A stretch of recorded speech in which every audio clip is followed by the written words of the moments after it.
so I decided to write a song. How are we doing, ladies and gentlemen? Welcome to another electric episode of the Make a Way podcast. My name is Check, and I'm here with a very good friend of mine. We're going to do a little bit of catch-up. I ain't seen him in a nice couple bit of years, but that's cool. That's what this is for, right? Come on down. What's up, Jay? What's good? How you doing? Hey, man, come in, introduce yourself, tell these people who you are, where you're from.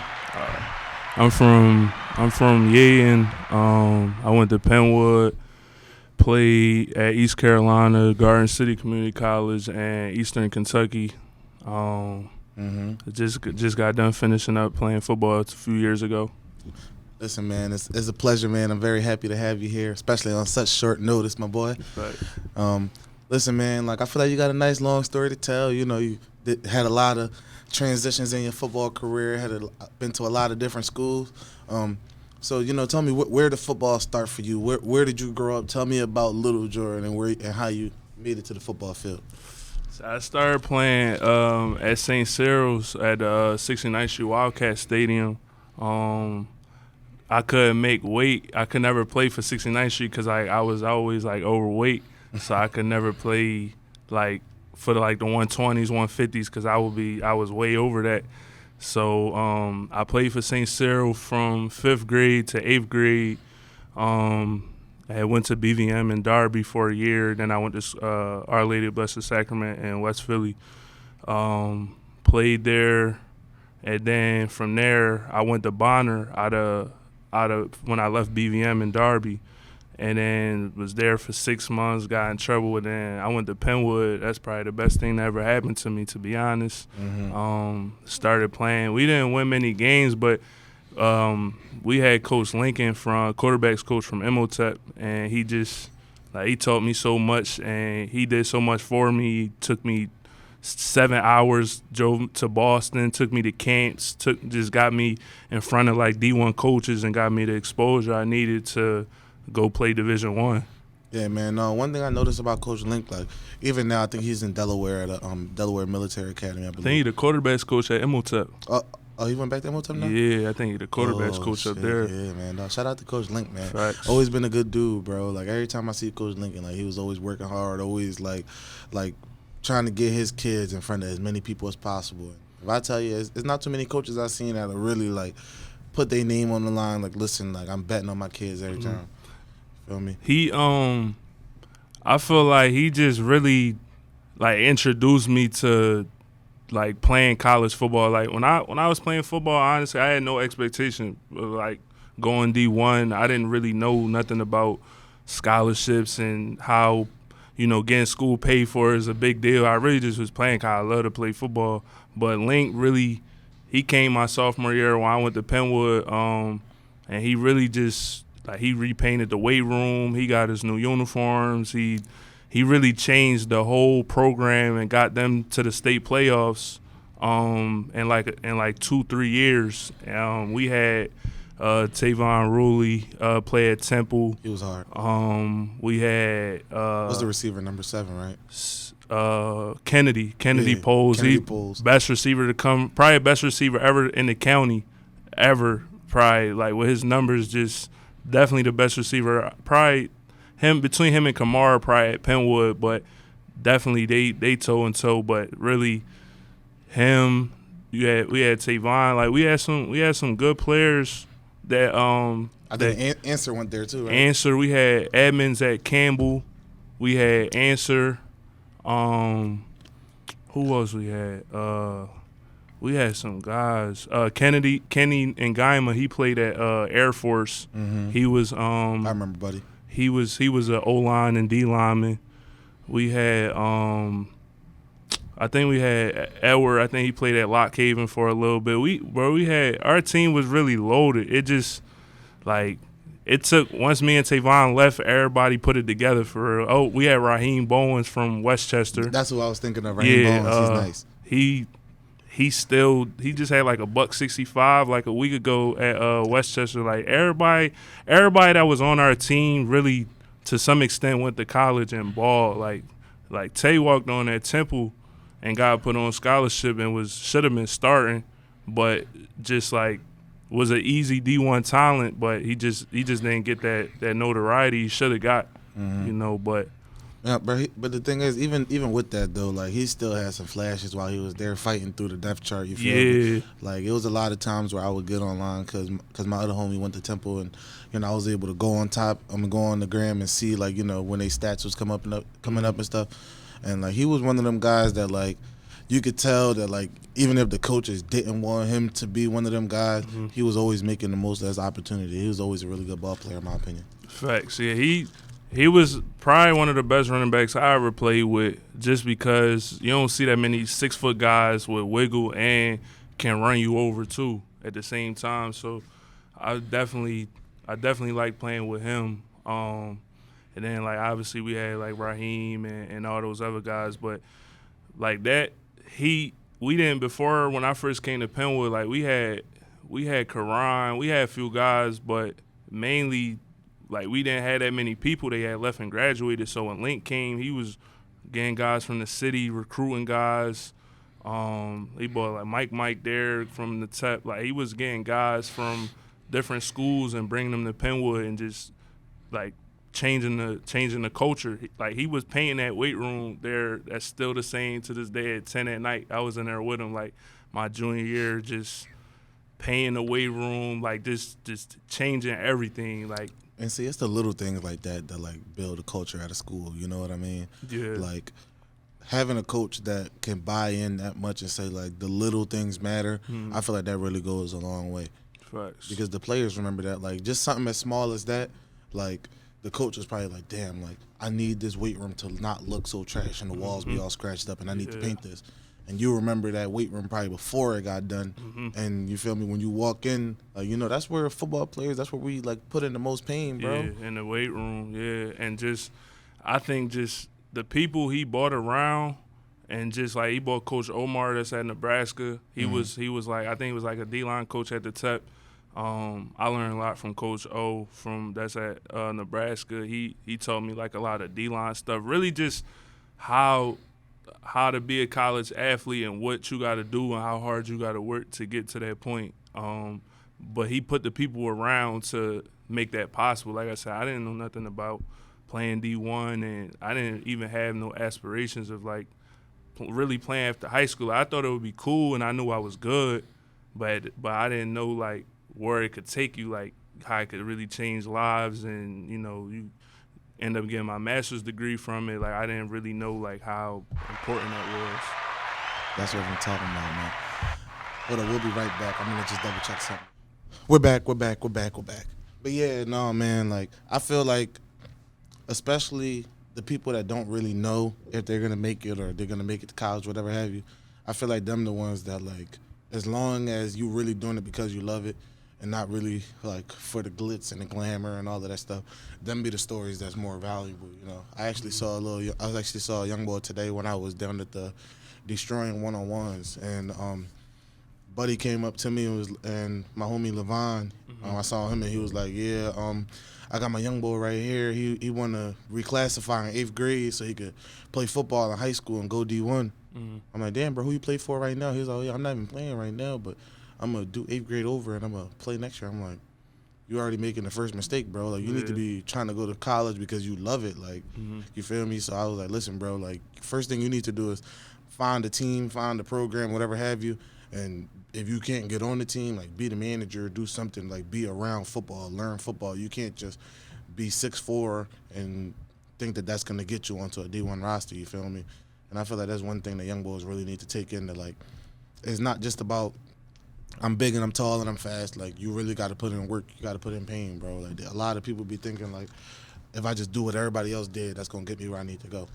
Really, like, one thing I noticed that, like, kind of changed everything for me, and one thing that was important was that you got to realize, like, if you the youngin' in Philly or you a youngin' in Miami, wherever you at, like, you not just competing against, like, Delco, Del Valle, or the pub or whatever. Like, you competing against that dude in California that's living in Section 8 and his only way out is football, and he know that at 12 years old that if he don't get that scholarship or get the NIL money, like, he gonna be stuck in the projects. Like, it's not just that dude that's at mastery or that dude that's at West Philly High. Like, you competing against the other dude that's 4 or 5 stars. Like, so it's, you really got to, like, open up your mind and understand, like, yeah, you can dominate the pub, you could dominate the Catholic League, you could dominate whatever, but you got to outplay that guy that the other colleges is recruiting. Like, being a man at your school really just isn't enough. Being a man in your city really isn't enough. Like, you really got to, like, take it next level and make sure you out training everybody, because the competition just ain't who you see. You feel me? Facts. And I think that became more of a reality for me after I did my grad year and transferred to Lake Erie, because I say in the PSAC, like, I think when I looked at the EADA report, like 60 to 70% of the kids that play in the PSAC are born and raised in Pennsylvania. Mm-hmm. Whereas when I went to Lake Erie, still a Division II school, but half of my team when I transferred there was from California. Mm-hmm. So, like, imagine that, like, half of my team, because my head coach was from San Diego, recruited California and brought them kids over here, you feel me? So I'm in the school and these kids never seen snow before, half the rest of them from Florida, like, and we, like, down there breaking them, teaching them how the code work, you feel me? But I'm just thinking, like, damn, they don't got no D2 programs out there. Like, out there is FBS, a couple FCS schools, like, it's like 20 scholarship programs in the whole state, D1 and down, total. And then, like, after that is Juco. So, like, there's really no in between. No in between. They got no D2, no D3 no more out there, bro. So the same way we just looking at these schools, like, we looking at a small school out here, like, oh, like, if I don't go D1, I got Lock Haven, Westchester, Bloomsburg. They looking at it like, I got to send my film to Lock Haven, Westchester, Millersville, Bloomsburg, because if UCLA and Cal and all of them tell me I'm not Power 5, I need to find a school. So just like what you're saying, like, all of them over there came all the way over here and took scholarships from dudes that was born and raised in Ohio that swore that was theirs for the taking. You feel me? So that just really, like, brought that to reality for me. I didn't even think about it like that, bro. And to be honest, like, one thing with the football thing is, like, you really gotta, like, get in where you fit in. Like, a lot of guys, like, you know, like me, I bet on myself when Juco went D1, but, like, out of school, so my grades was messed up. I had a low GPA, but like, Kutztown was offering like $5,000, tuition $20,000. So if you do the math, say you're gonna be there 5 years, you redshirt, whatever, or you might play for a straight, but you already looking at, you start off 4 years, you in the whole 80 bands. So if you take 5 off every year, that'll drop 20, you still at 60. So it's like, you really paying to play at that point, but it's like, if you good enough and you could get a shot to go to the league, but like I said, you really want to try to, like me, I always feel like you should try to aim for the stars. If you can go play D1 or a group of 5 and get on that stage, then I feel like anything can happen. You could always transfer down. You could always go FCS, but it's harder to get up. Like you had Marley on the joint, and you was saying, like, how he went from Cal U, All-American there, and he got the Georgia Tech? Wake Forest. I always confuse both of them schools. I look the same. And, like, but, like, for him to do that, that's real hard. That's what I'm saying, because he had to go dominate D2 and then do it again and then put it on film and then show these coaches. And even then, like, it took a little bit to get the offer, because then you got to make sure they see you. Because not only is they looking at kids in the portal that's at a Juco, or they probably looking at a bounce back from Bama, Texas, whatever. Like, you competing against them guys too. So it's like, to go from a D2 and be an undersized guy and then get to that level is like amazing. It's a one in a million. 1 in a million, yeah. You never gonna really see that. Like, you might see that every 10 years, every 15 years, but, like, yeah, bro. And then to go out there and play too, and be an impact player, be a starter, yeah. Like, that's real hard to do, bro. I'm telling you, bro, because like when you get there, the odds are already against you. Like, the coaches are obviously gonna tell you what you want to hear in recruiting. You're gonna get there, like, right, like, let's say he was playing like slot corner, whatever. He get there, he's probably, like, he was the oldest guy in that room. I remember, because like, my homie, that's his homie type. So he's like, yeah, like, he's like he's one of the older guys in the room type shit. But he got there, and he got to beat out all of the kids that was 3 and 4 stars in high school, kids that, like you were saying, was bounce backs from higher schools that came down. Playbook. You mean, and then kids that was FCS All-Americans that transferred up 1 level. He transferred up 2 levels, you feel me? So I can only imagine the level of competition. Like, well, he's FCS, then Group of 5, and then ACC. So, and I don't know if he got spring ball his first year when he transferred in, but like if he went through then do spring ball and transferred in the summer, it's even harder because you coming in summer workouts, they gutting you, they breaking you down. You in the heat all day. You probably going in that joint, you're not gonna be in great shape because you could train on your own and you could do all the workouts you want, but when you really go under the whistle and you got college workouts, them joints, it's different. You always going to be tired. You could train on yourself, have your best trainer, but them under the whistle joints be crazy because that whistle don't stop blowing. Like you running 300s or you running whatever you running, shuttles, like bro. Shuttles, yeah, sideline to sideline, down, back, whatever. Like them, that whistle is going to keep blowing. So you got 16s, whatever, like, so – yeah, that was major.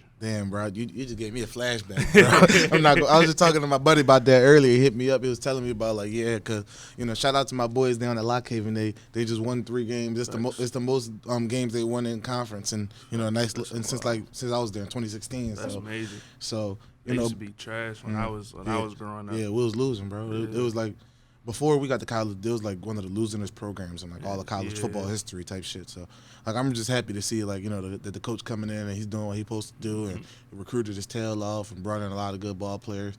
I was excited, bro. The defense forced 5 turnovers today. You feel me? Like, Who they play? Played against Millersville today. Millersville. Oh, so they beat Millersville. Millersville beat Westchester, so they the best in the conference right now.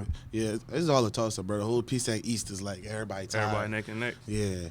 Who do you feel like the best right now? Man, I don't know, bro. It's like I feel like I got to see like 2 more games. 2 more games. I got to see like 1 or 2 more games. Like I like a little bit of every team. Like I like Westchester got a young offense that's all been together for a year now. Like they got like a 2nd-year quarterback, 2nd, 3rd-year receivers. Millersville got another young quarterback. I don't really know their weapons too much. They got a nice running back though.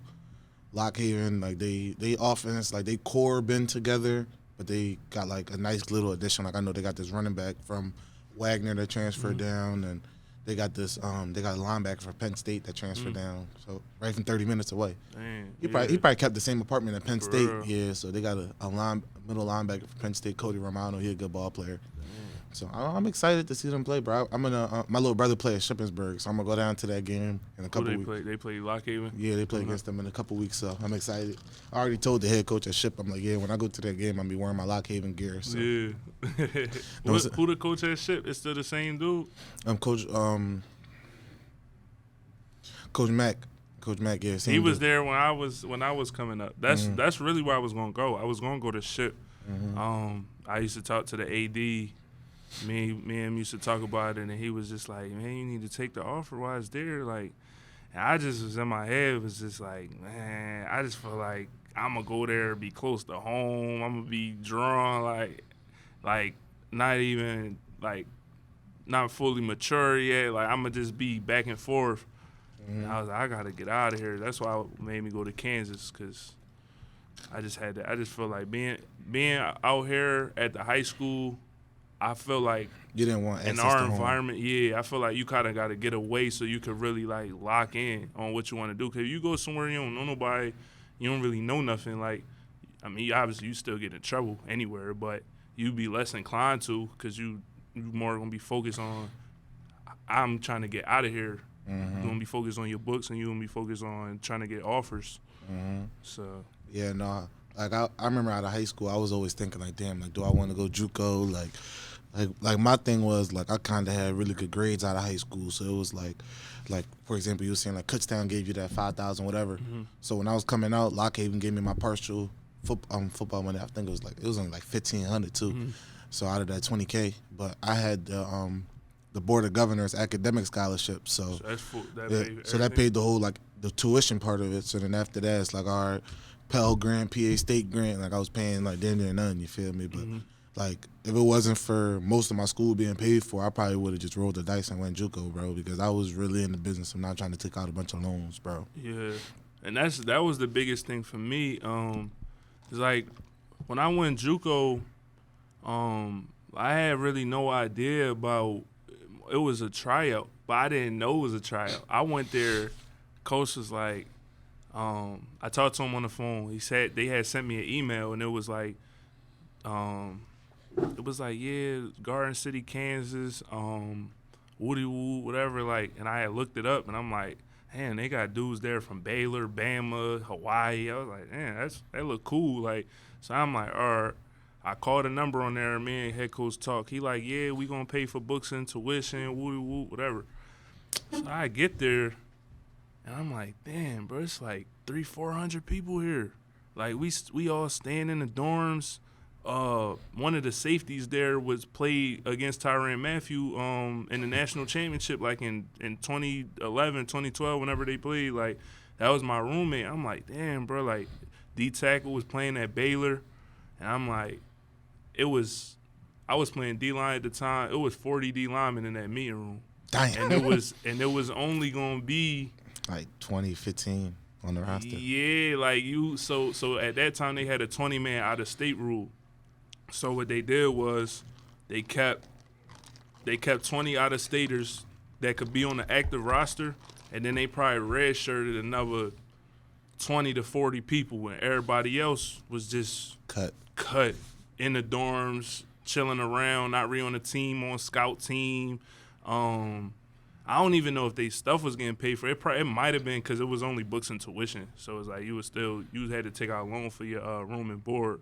But yeah, like dudes was I've never seen like so many 4-stars getting sent home. Like our coach he didn't care if you was a 4 or 5-star. He knew like he had all the power because this your really last chance. That's why they call it last chance you, because like if you get kicked out of there or something, you might get on at another Juco, but the chances of going D1, you slim. Kicked out of Juco is slim. So he knew he had so much power, he could do whatever he wanted. He really controlled the ship, and everybody had to move how he wanted you to move, because he'd tell you to your face, like, Jordan, you about to go back to Philly today. Like, I'm not like you. I'm about to send you home. Like I'm tired of looking at this. Like he'll really say that in practice. Like he really he knew he had the power. So it's like, what can I say to this man? Like I say something back to him. Like now I'm on his bad side. I don't start. Now I'm stuck here. You feel me? Like, so it was just crazy. Like it was 40 people in our 300 people, like 400 people trying out, 40 people in our meeting room. When I tell you, like every day we was running stadiums. We have tire pools. We have tug of war. Like 3 straight hours of like lifting, then practice, and then like some type of competition.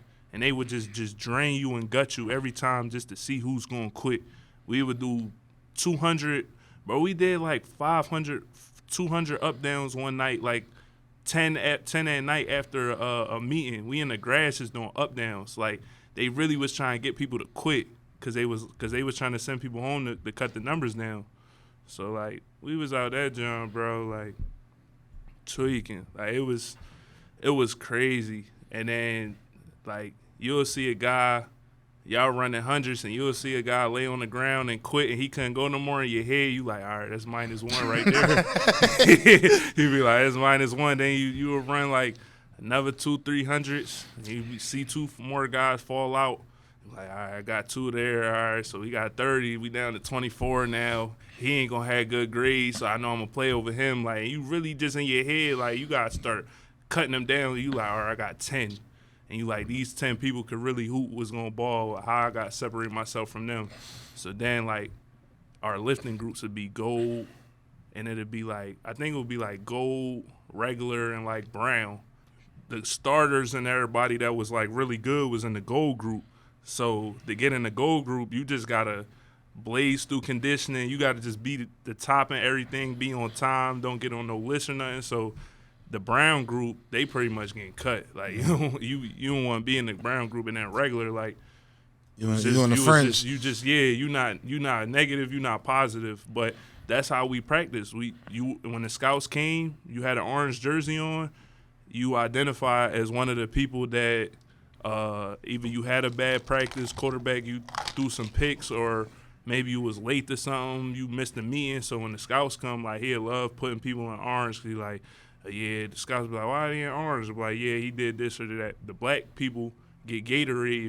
If you got a black jersey on, you get Gatorade. If you in orange, you gotta walk a half a mile to the you gotta walk not to the tower, you gotta walk to the holes to drink water. You don't even get the bottle. If you on orange, you gotta drink from the hose because he said I don't want people with orange jerseys on my team. So you don't get the privilege of getting a bottle. Damn. And then like the black, they got Gatorade from the bottle and from the water. But you know, coach ain't looking. He hit the Gatorade bottle. You like, bro, stand in front of me real quick. Hit that joint. But damn, bro. Like, do you think that really helped you with your mental toughness by the time you got to D1? Like, do you feel like by the time you made it through Juco, like you could have handled anything football? I could do anything. Yeah, honestly, really just for life. Like not even just on the football time. I feel like just going from Juco to Juco, it like prepared me to be a man. Like it was a lot of nights. Like you out there, you 26 hours from the crib all the way across the country, and you just sitting there thinking like, damn, if this don't work out, what the hell? What I'm gonna do? Like you know, like, and just that constant competition every single day. Like dudes was racing to be on time for breakfast check at 7 a.m. because if you late, you got floor waxers. Like they gonna floor wax you. You get a towel that's dry, and you gotta push the towel up and down. Like you just do it till coach feel like you sweating and you tired. Like have you going back to your room Shoulders at the breakfast, you sweating, drenched. You like I don't want to eat because imagine you wake up 7 in the morning, you got floor waxers. You ain't even like get to really brush your mitt because you late. Man, you going to that joint, you do the floor waxers, now your stomach knotted up because coach just gutted you and your body not really awake yet. Man, like, that joint really prepare you to, like, be a man and just the mental toughness for football, like, conditioning, like, just that no-quit mentality. Like, yeah, like, I'm not going to let this dude beat me in the hundreds 3 straight times. Like, I'm about to dog him, like, or just that having that competition in you and just that no quit, I think, really, like, helped me go far. And it just really was like, if I could do this, I could do anything because them other dudes ain't make it, you know. So that was really probably the toughest thing I'd say that helped me. Again, that's one of the things that just brought me back. I remember it was right after my red shirt year. It was my first time going through winter lifts. And we had so after upper body workout for our conditioning, the weight room was downstairs. You would go upstairs in the basketball court up there. So he would split us up, O-line, D-line, big skill, small skill, and basically, like, you feel me, you just got put through hell and back in the upper body workout. You just bench, incline, like manual rows, like shoulders and arms cooked. Like, so you feel me? Any grown man could do 5 push-ups, but 5 push-ups after, like, a top to bottom upper body workout where your arm is dangling is something, bro. You feel me? You can't even move them joints. Like, you twitching, like. So our coach had it set up where, like, O-line and D-line together, O-line and most of them obviously lose most reps. And it's out of that whole group, it's half-court sprints. Only the winner gets out of the push-ups. Everybody else got push-ups. So, like, it's 5 push-ups every rep you lose. You feel me? And you just keep going. And we just, bro, like 20, 30, 50 reps, bro. And coach would just keep pounding them Jones over and over again. So it was like about a third week. Because, like, you know, the first week, like, you know, I'm a freshman. I'm feeling sorry for myself. I'm miserable. Damn, season just ended. I'm already cooked. Like, but it reached the point where it's like, bro, if I could just run my hardest for 6 steps, that's because I was like, damn, I'm like 6'3". Like, if I run my hardest for 6 steps and clear the half-court line, that get me out of them push-ups. Like, and I used to tell myself every day, I'm like, listen, bro, I could be as dead pop as I want. Like, but when he says set, from the time he say set and blow that whistle till I clear that half-court line, I got to run my hardest because that's going to save me them push-ups and give me the energy to keep running. I told myself I was not losing another half-court sprint, bro. You could, you know, Coach Nickel, you're going to see this because you follow me on all my socials. Anyway, you can stamp it if you see this, Coach. I probably went weeks without losing a half-court sprint, bro. Like, I told myself every day, like, bro, I cannot lose these Jones because once you start losing, the person who's winning, like, got more and more energy. You feel me? You gave them that confidence. So then the wins start stacking up on you. Next thing you know, by the time I win like 4 or 5 straight, is anybody gonna beat him? Are you serious? A fucking red shirt? Like, who is he? all conference, there's no way y'all losing to him. But it's like, listen, coach, like, it's not about that. It's about willpower, bro. It's not about speed. It's not about explosiveness, nothing. It's about me telling myself when I hear that whistle, I gotta go, bro, because if not, like, I want to be able to finish every rep, like, and I feel like that's what really carried over to me to my first spring ball. I was like telling myself that, like, during the football plays that I said it was 6 steps, right?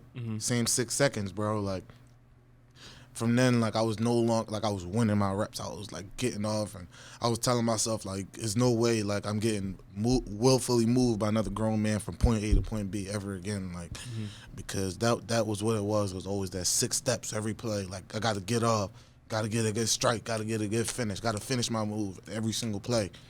So I feel like them half-court sprints really, like, to this day, I still operate on that, like, half-court sprint mentality, like, from the time to start to the time to end, I got to win every part of it, you feel me? So that really go a long way, bro. Football really, I mean, it carry with you all different parts of your life, man. Yeah, and I think the biggest thing, conditioning, is, like, just starting fast. Like, if you running hundreds, if you press them first 30 yards and you get, like, a 9 yardage lead on everybody and you dig, you could kind of, like, coast the last 70 and everybody gonna finish together. But, like, if you come out the box just lazily jogging, now when you hit the 50 and everybody like 5-6 yards in front of you, got to dig a little bit to get back to the crowd. So really, like, I learned just to get out early, and then you could kind of just glide the rest of it, because it's like when you 300 pounds, you offensive defensive lineman, like, you not, when you running hundreds, like, you gonna die if you got 16, 20 hundreds, you gonna burn yourself out trying to go hard, like, really dig a full 100. It's impossible. You gonna get the rep 4 or 5 and you gonna be dead, and everybody else gonna have energy, like. So it's like you really gotta, like, it's like a science. Like, yeah, you gotta know how to win the reps, bro. Yeah, and know how your body is too. Like I know myself. I gotta, like, you know, I'm playing D-line, so I got a nice little get off them first 3-4 steps, and then once you come up, start lifting up them knees, start pumping your arms hard, lean forward, look like you look good. You mean? Like, you can't be doing none of this BS. Like, you feel me? You just gotta dig, pump your arms, breathe a little bit, but that first 30 yards is everything, bro.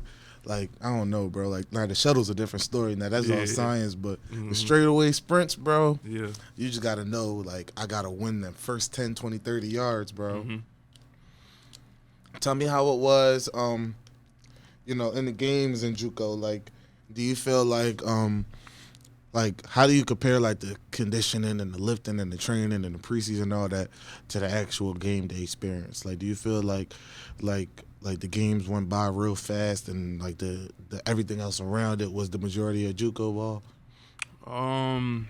Honestly, to me, Juco kind of was like, it kind of felt like high school, the game day experience. We were so conditioned because our coach, man, bro, we had 35 period practices, and we'd get to period 20, he might restart practice. Okay, he was like, hey, y'all faking it today. Y'all out here, y'all faking it. Y'all giving, like, false sense of hope of being out here, so we just going to restart the practice. Sometimes the scouts would come here, try to show off, and, you feel me, flex in front of the scouts. So I remember, like, it was one day, like, Baylor, UCF, Texas Tech, all them coaches there. They got they cameras out. He came out talking about y'all faking. Like, we didn't even get warmed up yet. He talking about, y'all faking today, man. Y'all – whatever. Or say, like, we in stretch line, the guy jump off sides, like, we running it or whatever. Like, he'll find that and be like, oh, we already ain't disciplined. Like, we gonna be here a long time today. Like, you would just know, like, you could feel it. Like, yeah, he ain't knowing that today. Like, him and his wife might got into it. He about to take it out on us. And it been times we was in that stadium till 10 at night. Practice starts 6:30, early out 6:15.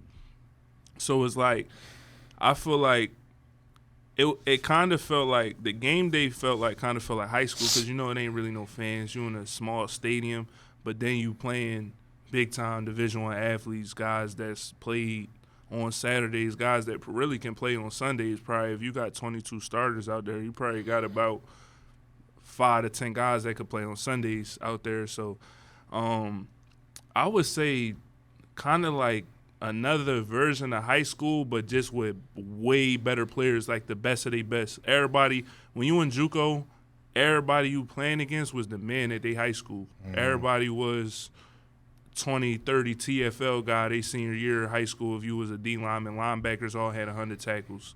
Guys probably played at Hawaii, Texas. We had guys from Baylor, Bama. So Rutgers, guys with Rutgers 4 or 5 stars everywhere. So like our coach would get 300 emails a day, and he'd show us in meetings like, look, this guy's about to come take your spot. He wants to be here more than you. Like, and they got to the point like he would interview some of them dudes before he bought him there. Like, of course he'd go get the Virginia Tech 6'7" quarterback, but like he was really trying to always replace you. Like, he was always trying to get better in some kind of way. Like, he bought a kid over from London. He played for the Raiders a little bit. He was 6'7", 340-pound tackle. Like, so it was just like, I would just say like it was just really it was really like just challenging like day to day. But, like, the game day experience, it really just kind of felt like high school because we practice so much when we on the field. It really just felt like another day. Like, we just out here, bro. Let's just go get it. It's just we wearing our nice jerseys today. No orange ones today. Yeah. Facts. No, bro, I could dig that, bro. And I feel like that really was like that for everybody, bro. Like, my teammate, well, my roommate, Angelo, he went to ASA Miami for Juco. So he was saying, like, he had Antonio Brown dad as his head coach. So he's saying, like, he got the Juco, and, you know, he was thinking, oh, yeah, we're going to be in Miami. It's going to be lit. Like, we're going to have fun and be able to play football at the same time. They get there, their dorms got flooded. They had to live in a hotel for a whole year. Dang. Like, just off the back. Like, the school, like, had some kind of insurance policy where they paid for the hotel, but they had, like, now you already facing adversity. The minute you get there, you got to take public transportation to practice. That's how some of the boys up at ASA New York was saying. Oh, they don't even got no dorms, they bro. Had no dorms. They was living in, like, an old hotel. Yeah. And they was they used to have to, like, walk and take the bus to the practices and to the games. I was like, that would be challenging, but like I never had to deal with none of that stuff. Like if you watch Last Chance U,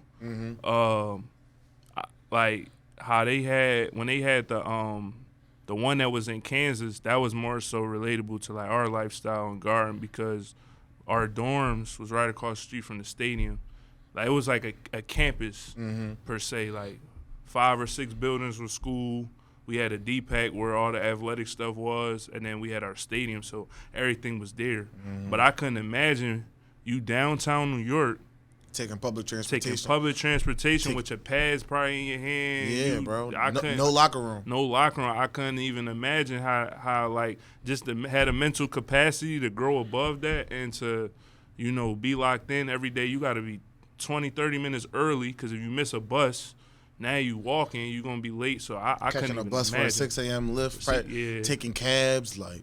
Yeah, I couldn't even imagine how that is. That's how Cali Jucos is too, bro. They got no dorms, like no actual campus, bro. Like rent $2K for a studio apartment, bro. So that's crazy. They 4 deep, like buddy I had on here last time. He told me he was like, yeah, like you know, shout out to Akil Crumpton. Crumpton was at LA Valley when he got there. Valley, right, yeah. So he literally like transferred there from LA Pierce, and he was at Georgia, right? Yeah.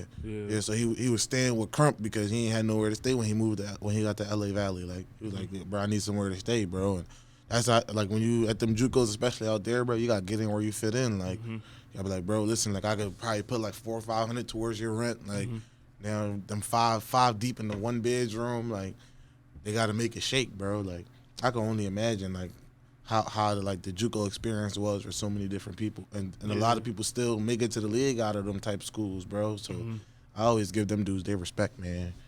Like because obviously like the same way you show up to camp and there's 300 people there, like I could only like I don't know, man. There'd be so many people that's all hungry that their lives depending on football, like you were saying, and don't even imagine getting hurt. That's what messed me up a lot. Is seeing a guy who did everything right. He went to class, he handled his business, and he got hurt. and now You get replaced and you get replaced. Nobody care about you no more. Nobody ain't gonna have no sympathy for you. You can't help the team. Our coach used to say, he used to flat out say to me, you can't help the team. Like, how can I use you? Like, if you can't help the team, what you here for? Like, it'll be guys that have torn ACLs you forgotten about. You gotta, in Juco, it don't matter how hurt you is, bro. You gotta play every day. Like, I had tore UCL on my thumb, like, couldn't even, like, come off the ball, like, really to try to, like, press people. Bro, you got to tape that joint up and keep going. Like, it don't matter. You got ligaments in your ankle, ACL. Like, if you don't play, you don't get out of there. If you don't get out of there, you don't even you done playing. You might go to a D2, you good. Go to a D2, D3 school, NAIA. A lot of guys go NAIA. But that's not what you putting what you in all went them there hours for. Yeah, and you paid all the money to go across the country. You invested so much time and everything. It's like that would just be, you could have did that out of high school if you was gonna do that. So yeah, that's the craziest thing. Like, not only just the lifestyle that you live in there, the fear of getting injured, like, fear of getting hurt, bro. So many guys got hurt, and now they probably working at a Lowe's, bro. Like, and it'd be sad because these is dudes, bro. We talking about 4 or 5 stars, Auburn offers. We talking about SEC, like, guys that was the man in they town, they city, they conference, whatever. Like, and then to see a guy go from that to nothing, hurt, and now you feel me? They coach probably cut him the next year because they got hurt. He out recruited them, then bought in a bounce back from Texas that was better than him, and now he can't get on the field. He got to go to another JUCO, and they just end up not playing football no more. And now, you feel me, guy gets stuck, he back at the crib. He might get a baby. Now you feel me? Like, that's how fast your life could fall off in that JUCO. Like, it'd be sad, but it's crazy though. Like, it'll really humble you and make you go hard every day because you like, bro, like, this is my last shot to do what I said I want to do with my dream. So that's good, bro. I was literally watching the Texas and Kansas game today, and I'm sitting there with my lady, and I Google. I'm like, damn, it's 100,000 seats in that stadium, and I was telling her, I'm like, all of these dudes on here, like, you look across that sideline, all of them dudes that's not getting in was the best football player they ever knew for their whole lives. Like, just put that in perspective. Like, on that whole sideline of 90 players, like, it's probably 50 or 60 guys that did not get a drop of sweat between the lines of the field, you feel me? But they was 4 stars and 5 stars, the best player in their city from little league all the way through high school, you feel me? Nice. So, like, that's another reason why you really got to appreciate football, is because you could be the man your whole life, and then you could get to college, you can get to JUCO, you can get to D2, D3, whatever, and never play another snap because you're just not good enough, or somebody else better than you, or you get hurt.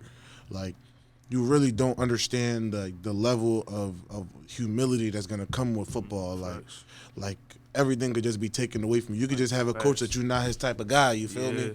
Like, if you an offensive tackle and the coach is bringing you in because he said, oh yeah, like, this guy's big, he's tall, he's athletic, I'm gonna bring him in, and that coach leave, the next coach come in and say, listen, like, Jordan might be the slim, that guard that could pull and all of that stuff, but I want a 6'8" mauler that's gonna come in and just maul you all day and all night. So, Jordan, as good as you are, like, at best you too small to be a guard, even though the old coach thought you was. You gotta play center or nothing for me.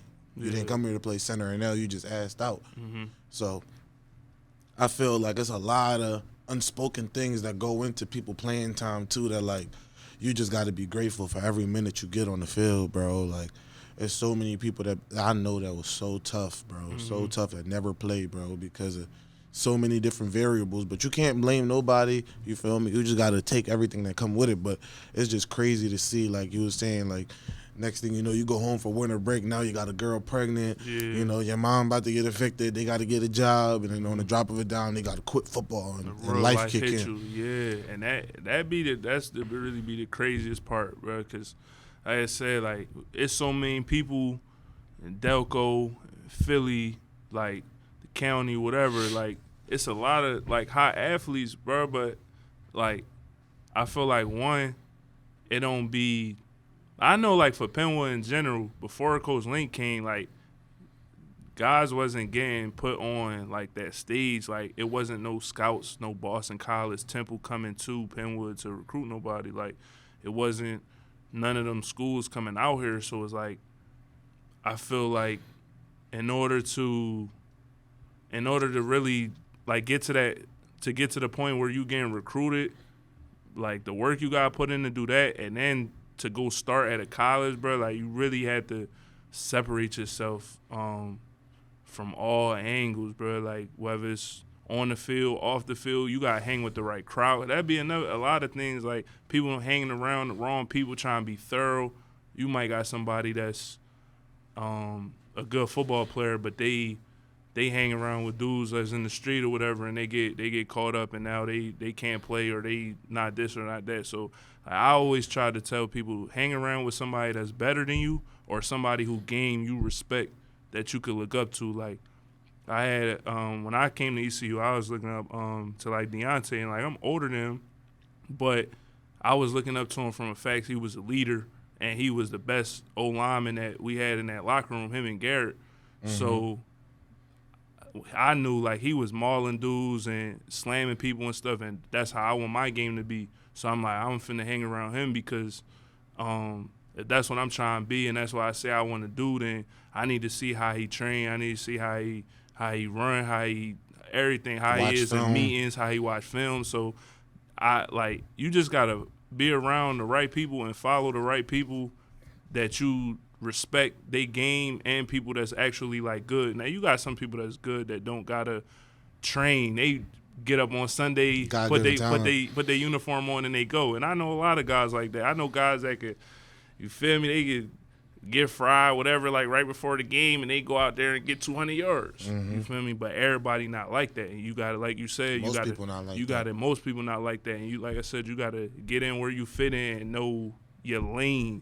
Really know your lane, know your role, and just get after it once you really figure that out. Like, yeah, man, football is a beautiful game, bro. So many really good players, bro. It's like so many different ways to be a good player, bro. Like I feel like when it comes to football, it's so many different levels. It's so many different positions. Like I feel like with work ethic, like obviously, like there's gonna be guys who are gonna make it places because of size, because of speed, because of God-given talent, athleticism, whatever. But I feel like if you got the tools when you get there, bro, like work ethic could take you so far, and learning the way to be a great player could take you so far. Like you were saying, just from learning how to watch film, learning how to mirror somebody and do all of the different things that they do, like that probably took your game to a whole nother level. yeah, really finding the people who, like, really finding the people who you think that you want to be like, or people who already done did it that's showcase that you know they moving the right way off the field. Like you don't be hanging around nobody that's late to workouts or nobody, because a lot of time what happen is coaches will sit back and talk and they'll watch, like they be like, oh he hang with him and he doing this, or he just got booked for having this on him, so I see him with him, let's drug test him. Like a lot of times in college, You are who you hang around. You are who you hang around. And when they writing up that script of who they finna drug test, if you hang out with a dude who he be out there, he coming to meetings, he smell like gas or whatever, like he doing this or doing that, and somebody see him downtown, he arguing with a girl or whatever, like they like, oh yeah, put him on the drug test too. We gonna test him, like, or now you get on that list of like guys that might be trouble, or they don't know if they could trust, and they'll use that against you to not playing now. And then when they bring in that dude from Old Dominion, now they like, you not playing because you did this, and this. And, you know, with him, we don't got to worry about that with him. He just going to go to class and be quiet, lay low key. So it's like you don't want to kick yourself out that spot, you know. Yeah, bro. I feel like a lot of people really trick themselves out their spot, bro. And it happens so fast, bro. They never realize it until it's too late, bro. Yeah. You know what I mean? I seen people go from number one to number none, bro, like real quick. You know what I mean? I seen people go from, yeah, bro, like I was playing, and next thing you know, coach started hating on me. Like I got hurt for 1 week, and the next thing you know, cuz to getting all my minutes. That's between you and God, homie. You feel me? Like you got to do what you got to do to get back up, if you can get back up. You know what I mean? Like, and I feel like a lot of people like that tell you how much them people really love football, because when you face adversity, I feel like that's what really show you, like, you know, your love for the game and your passion, because everybody could be good when they're in a good situation. Like, everybody could, like, when you come out of high school, you was a 5-star your whole life, go to Ohio State, you got the good system around you, you're doing everything right. What happens the first time you get hurt? What happens the first time you find out you're ineligible? What happens then? Deal with that? How do you deal with that? How do you bounce back from that? Because that's what's going to tell you what type of person you are. Like, the first thing you told me when you got here today is that you didn't have good grades and you ended up having to go Juco because, you know, you wasn't probably going to be Division I because of your grades, whatever have you. And you went Juco, you got a master's degree now. What master's degree do you have, if you don't mind me asking? Sports administration, exercise science. You know what I mean? So just off of that, business-related degrees. So I have an MBA.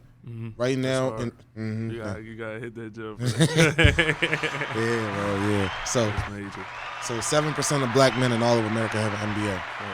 21% of black men over the age of 18 got a master's degree. So just off of saying that you're in the top 1/5 of black men all over America, just because, you feel me, you went from someone that had a sub 2.0 whatever GPA and told yourself that that wasn't who you was going to let define you. You feel me? So that's one of them pats on the back that you got to give yourself. You need to understand that, like, you could have been, you know, like the guy working at Lowe's, the 6'5", 270. Like, damn, bro, how you get here, bro? You need to play for the Eagles, bro. We need you. And instead, you could be like, no, bro, like, I got a master's degree, bro. I got 3 degrees to my name, associates, a bachelor's, and a master's. Like, that's something that you can carry with you for a long time, bro. But it started with understanding who you was, who you wanted to be, and what you had to do to get there. And really just, like, not making the same mistake twice. Like, a lot of guys, they had bad grades in high school, they go Juco and still got bad grades. It's like, if you keep doing the same things, living the same way, how you expect a different result? Like, you think it's just gonna happen? It's the definition like, of insanity. It's insanity, exactly. So it's just like, at some point you gotta draw the line and change. But I'm not gonna live like that no more. And what's crazy about it is, so I probably had like a 2.0, like somewhere between like a 1.8, 2.0 out of high school, and then from there, I think my master's was my highest GPA. Had like a 3.4, and high school and grad school I had a 3.4, and then at ECU I had like a 2.9. So like it went up every time I got at a higher level of education. So it's really just key that, you know, you just gotta just keep staying in your lane, staying in your path, doing the right thing, you hanging around the right people, and just trying to be better than you were. You know, like, just doing the same stuff and that you was doing in high school, not turning stuff in and trying to be thorough, and you feel me, like, you in the hallways and you bro. that John, that cool stuff ain't gonna get you nowhere, and you gonna be the one hurt, because they just gonna be like, oh yeah, he was just another dude, like he wanted to hang out with dudes that didn't have no future or didn't see no future in themselves because he was trying to be thorough. Like, all that thorough stuff go out the window. Like, this real life, like it's real stuff going on. So. And the thing I used to really tell myself is, like, if you're trying to be all cool and not do your work and all of that, who's really doing that for? You feel me? Exactly. Like I tell him, like, I used to go at my homies all the time. Like, I had a buddy that he had to, like, turn in some work, whatever have you. Like, bro, I'm burnt out, a long week. I'm about to chalk this paper. Like, I don't feel like doing it. But I'm like, bro, you go to this school right now, it costs you $20K for the year. That class costs you about $1,500, right? You paying $1,500 for the class, 15 weeks. That's $100 a class, or $100 a week, right? A week, yeah. So that's $33 every class you go to. Right now, you just donated that professor $33 because you just decided that you didn't feel like doing no work. You feel me? You paying him to do nothing because before you ever took a step into that classroom, you already paid for that class. So it's just the principle that, like, you going to get, I don't know about you, but I'm a very cheap dude, man. I need to get every minute, every dollar worth out of my cheese, you feel me? Right. So if I'm spending $20K on school for that year, bro, even if it's not coming out of my pocket, bro, I need to get every dollar worth, bro. Like, the grade that I'm getting, that's like, I don't know, like a $20,000 is a nice little car note. That's a 2023, I don't know, 2023 Impala, something like that. Something cool. And me a little 2022 Camry. You feel me? Every time you decide not to turn in an assignment, you hit a speed bump by accident. Yeah. Every time you decide to not study and fail a test, you hit the curb when you was turning. Like, you're not gonna do that to your brand new Camry, bro. Yeah. At 20K, and you do that 20K 4 times. You was just saying that was 60K that you could have owed to Kutztown, bro. Exactly. That's 60K. That's a Hellcat, bro. Every time you skip a test, bro, you just hit a stop sign, bro. Right. Every time you decide not to go to class, bro, you driving around on an empty tank. Like, it's all them little things that you're doing to destroy that vehicle. When you graduate, bro, that's that vehicle to life. That's what's supposed to take you to that next level, to help you get a career, help you get a job, bro. You feel me? Like, because the goal as men, obviously, is protect and provide, bro, to learn how to play football, be a good husband, be a father, be a mentor for your future that's coming after you. To be able to do that, bro, as much as it sucks doing schoolwork, bro, it's important. You got to get it done because at the end of the day, you paying for it. Yeah. And even if the tuition paying for it, you feel me? You're not doing all of them stairs and them up-downs. Yeah. To pay for your school just to not do the work, bro. You know what I mean? You got to get something out of it, bro. I had Dre Mintz on here. He graduated from MOTEP. Yeah, shout out to Dre, man. That's a good dude right there. You know, hopefully he get his opportunity. I think he might be back in the XFL this year. I'm not sure. That guy's a hell of a ball player. Yeah, My little brother be sending me his clips to this day. He actually just when he got his first college sack, he sent me the video side by side of when Dre did it this year. Yeah, so it was pretty cool. I'm not gonna lie. Like, he look up to me. I like seeing little stuff like that. But Dre went to Vanderbilt. It's like a top 1% in the world academic school. You feel me? So to go out there and get a master's degree out of that before you even get an opportunity to play on Sundays, he is set for life with a $300,000 degree. Yeah. You know what I mean? Like, nobody can take that from you. Nobody could take that from you. And you really got to realize, like, the people that are from Kentucky, that grew up there, was dreaming about going to EKU their whole life. Yeah. You got the education for free, probably. And the thing is, too, like, just trying not to, like when you don't go to class and all that other stuff, like, trying to be cool, like, you only hurting yourself. Like, the professor, all them people paid, like, your loans, whatever you paying to go to school, whatever, like, you hurting yourself. Like, you not getting your grades, so you gonna fail. And then it's like you still gonna owe that bread, that 60 bands, whatever, you gonna owe that whether you pass, fail. It's just a matter of how much more in debt you gonna get when you gotta retake the class, and now it becomes 62K, and then you fail it again. Like, so it's like, you only really hurting yourself. Like, you making yourself look real funny. And like, a lot of guys just thought it was cool to, I ain't gonna go today, bro, or we had a long practice. It's just like, everybody had a long practice. We all took the same reps, like 1s, 2s, 3s, whatever. So it's like, if they can go, like, you can go. It's just, you just gotta really, like, set your mind to it. Like, a lot of guys come out of high school and I feel like they know they the man. Everybody, they whole life told them they was the man. And then when, like you said, when that first adversity hit, it's like, damn.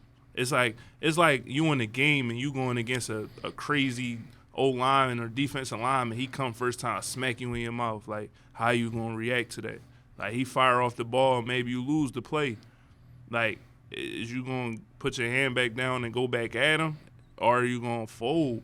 Like, that's really what it boiled down to, like, when that adversity hit. So, like, that's facts, bro. That's facts, bro. I remember my first so I was a defensive end, and, you know, I gained some weight, and I ended up moving over to O-line. So, like, my redshirt sophomore year, like, I played a little my redshirt freshman year before I broke my arm. And then my redshirt sophomore year, my first college start was on the O-line. I ain't start O-line since high school. Yeah. So the transformation. So it's just crazy how the world worked.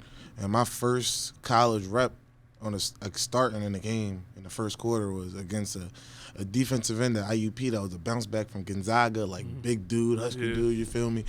Muscles on the back of his head. Like, but I'm just like, yo, like, I'm out here at right tackle, bro. The whole world is like you feel like the whole world is looking at you. Yeah, like, you feel me? I can't go like that. I can't go like that, bro. You feel me? So it's like, all right, bet. We got outside zone, bro. Coach told me to take this bucket step 1, 2, 3. And if I do everything he told me to do, I can't lose the rep. I went out there and I had a great rep. Went next rep, I'm like, all right, bet. 2nd and 7, gotta do the same thing. All right, bet. It's a pass set. long as I take my 2 kicks and I strike and I get ready for the long arm, I should be cool. And that's what got me through my last 3 years of playing the offensive line was like, I'm not going to be the most physically advantaged guy. I was always one of the smaller O-linemen. Feel me? I played tackle that year, and then after that, my last 2 years, I ended up playing guard. And I was like the swing tackle too. So like if a tackle got hurt, I moved out to tackle. But like I always had to let myself know like these dudes is always gonna be bigger than me. Most of them gonna be stronger than me, bro. But I gotta fight. It's a dog fight every rep, bro. And I feel like offensive line really taught me that like in life, like I gotta grind, bro. Like it's gonna be times where like the odds is gonna be against you, bro. But if you don't walk into the situation knowing that like you got no choice but to win, because if not, everything gonna blow up behind you. It's gonna feel like it's all for nothing, bro. Yeah, no, that's true. No, bro, it was a hell of a time, bro.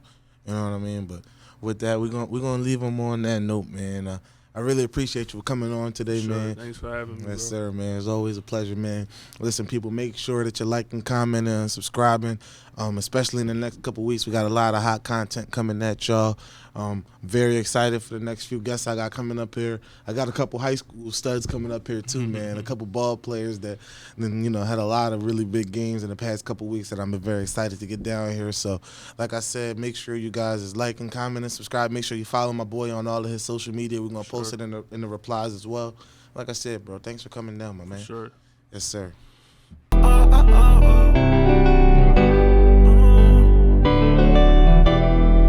I couldn't tell you in person, so I decided to write a song.